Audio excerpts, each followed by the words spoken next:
Please welcome top TV personality, the lovely Jayne Middlemiss.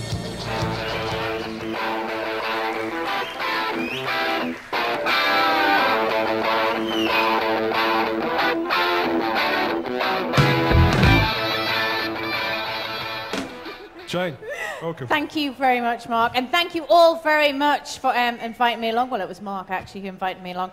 I'd just like to say on a personal note, I've been watching live music for more years than I can to tell you. It is my birthday next week, and this week, actually, and I'm quite old now. So I would just like to say thank you very much for everyone in this room for putting on amazing events. I mean, some of which last year were just... you made you cry. They were so amazing. REM in Hyde Park, Live 8. You know, the list was so incredible last year. So I'd just like to say thank you very much to everyone in this room, and it's now your time to get your awards, so let's get it started. And the first award is for Live Production of the Year, and it's sponsored by Digico. And if Bob Doyle from Digico could come to the stage to present this award, please.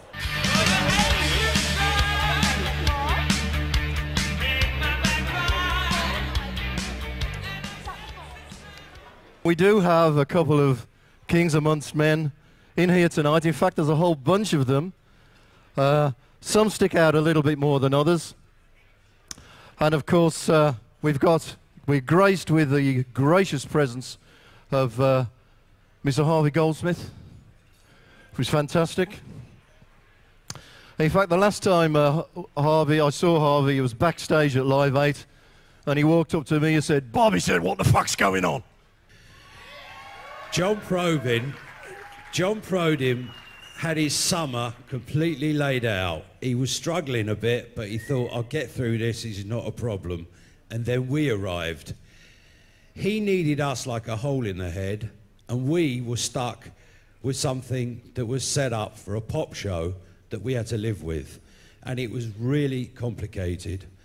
But our team and John's team somehow just got together in between all the other stuff that they were doing and really pulled the stops out to make it work. And I really thank John and all those guys and all the people up there for just making it happen, because it was very difficult. I don't want to go on for too much longer, but I'd like to thank all of you, because without you lot, forget the acts, the whole thing wouldn't have happened, and it was amazing. So thank you.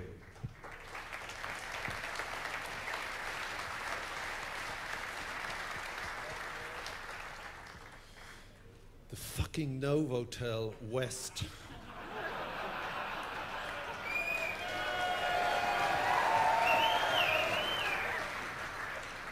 A tour manager booked this, didn't he? A fucking tour manager. Next year is the Travelodge Ring Road, Sheffield, believe me. Fucking hell. I'm used to the fucking Dorchester, you cunts.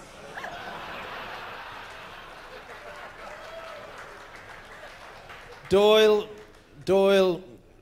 couldn't tell jokes in 1977, and he fucking can't tell them now. We're not drunk, and it's not a wedding, Doyle, you know. I looked down in Australia once. It was long into the world tour, and we were sort of on automatic, so was the fucking audience, which is not the way it's meant to be. And it wasn't us, because the music was naturally gifted and brilliant. So it had to be Doyle. So I stopped the gig and I said, Faye, because it was Faye McMahon, I said, put the lights down there. The lights go down. Here's this twat reading The Observer at the sound desk. Is that true? Anything's better than you. No wonder he went into monitors. Harvey, we forget about Harvey.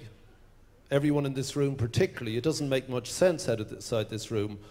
Harvey actually invented the business that we're all in this country. That's what he did. That's what this guy on stage is. That's an extraordinary thing. Before him, it kind of wasn't rock and roll, and then it was. And nearly everyone you've seen on these screens tonight, he kept saying, I did him up in the fucking arsehole in Lambeth. Jimi Hendrix, yeah, I had him in a basement, you know. And you forget that, and that's Harvey Goldsmith, and I think we should remember that.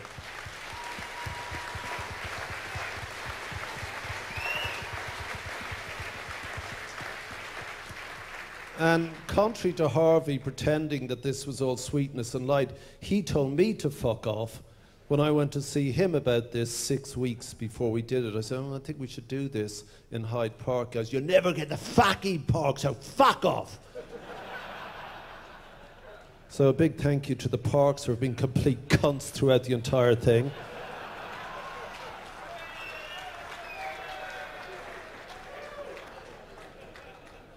He left out Stuart Galbraith and the people in Clear Channel, who were very nice people to us throughout all of this and gave us an awful lot of help. So thanks to those people. We got, there's people here who began with the band I was in. Bob had been around, but sort of got traction with us. Faye McMahon, Robbie McGrath came over from Ireland with the Rats, and we sort of all started together. So when these awards started, I was thrilled to see Robbie get something, and then I was quadruply thrilled that Live Aid was voted the gig of all time, and I'm proud of that. I wasn't at the time, but I am in retrospect. And that award from Total Productions was proved this summer, because I didn't think it was ever going to be necessary again, and that it would prove more powerful in memory, and so it did. So when the time came to repeat the exercise, then this business, and I include the generality of the business, from the lawyers and accountants and the CEOs down to the people who lay out the stuff that allows you to bring the stuff onto the stage, those people. I don't know anyone's names, from the CEO to the accountants, or their names, and I don't intend to, because I'm a gifted artist. It's not my job. I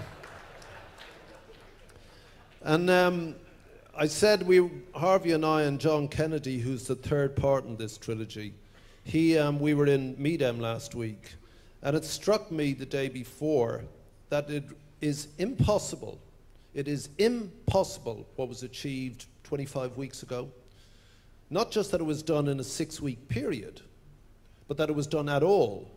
There is no single other business, global or national, that I can think of could pull off Live Aid. Not the business community, not the banking community, not the insurance community, not the movie community, no global business, the steel industry, nothing. No one could harness the creative artists of the world, 1,000 of them.